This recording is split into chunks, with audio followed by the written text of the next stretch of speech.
5.5 in that game. Next matchup, Panthers, Saints, 1 o'clock, New Orleans. The Saints are minus 9.5, totals 47. We saw a 2-point move toward New Orleans and movement downward on the total. The Saints opened 7.5 up to 9.5. Total open 48 down to 47.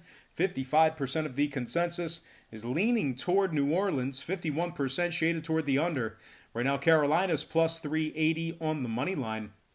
The Panthers have lost 3 out of their last 4. They've also gone just 1-3 against the spread in those 4 games. They're just 5-5 overall for the year, 3 games back in New Orleans for the division lead. They rank in the bottom 10 in passing, bottom 10 in offensive time of possession. They're also in the bottom 10 in points allowed, bottom 5 in rush yards allowed.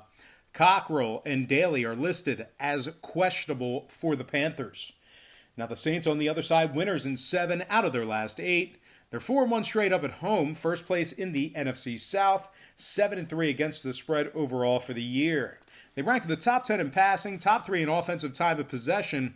Michael Thomas has 1,141 yards receiving on the year, 5 touchdown receptions. He's averaging 114 yards per game.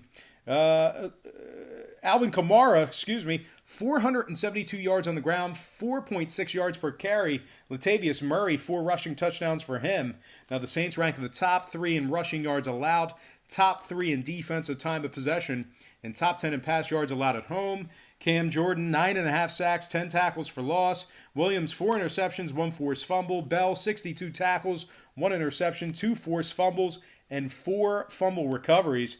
Now Lattimore looks like Lattimore is listed as questionable for that game.